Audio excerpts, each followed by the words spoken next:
Imagine yourself standing on a beach, looking out over the ocean. Waves crashing against the shore, blue as far as your eyes can see. Let it really sink in, the sheer scope and size of it all. Now, ask yourself, how big is it? How big is the ocean? First thing, we need to understand that there really is only one ocean, consisting of 5 component basins that we call the Pacific, the Atlantic, the Indian, the Arctic, and the Southern.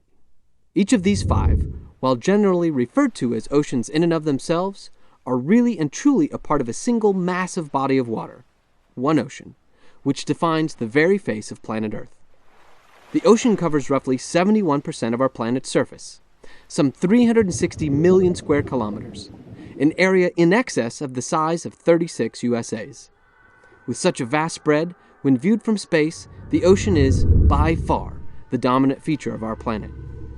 Speaking of space, the ocean currently holds over 1.3 billion, that's billion with a B, cubic kilometers of water. Put another way, that's enough water to immerse the entire United States under a body of salt water over 132 kilometers tall, a height well beyond the reach of the highest clouds and extending deep into the upper atmosphere. With all that volume, the ocean represents 97% of Earth's total water content. On top of all that, the ocean contains upwards of 99% of the world's biosphere. That is, the spaces and places where life exists. Now let that sink in for a second. The immediate world as we know it, indeed, the totality of all the living space encompassed by the continents themselves, all of that represents only 1% of the biosphere. 1%. The ocean is everything else. So, the ocean is physically massive. Its importance to life is practically unparalleled.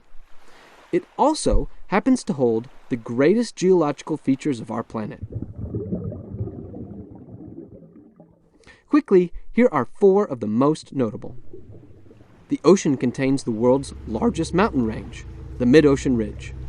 At roughly 65,000 kilometers long, this underwater range is some 10 times longer than the longest mountain chain found purely on dry land, the Andes. Beneath the Denmark Strait exists the world's largest waterfall.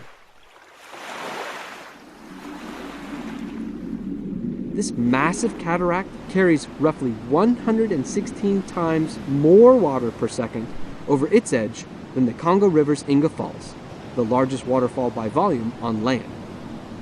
The world's tallest mountain is actually found in the ocean, hiding in plain sight. While 4,200 meters of Hawaii's Mauna Kea sit above sea level, its sides plummet beneath the waves for another 5,800 meters.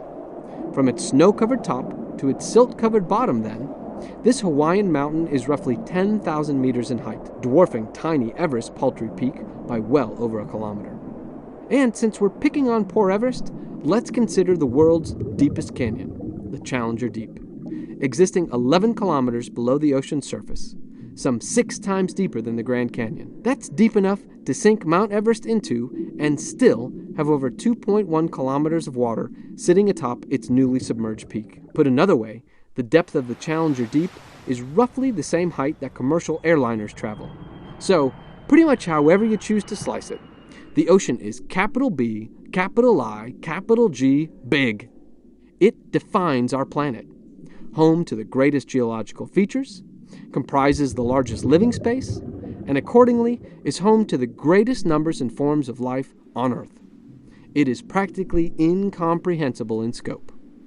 But it is not so big, so vast, so extraordinary as to be untouchable.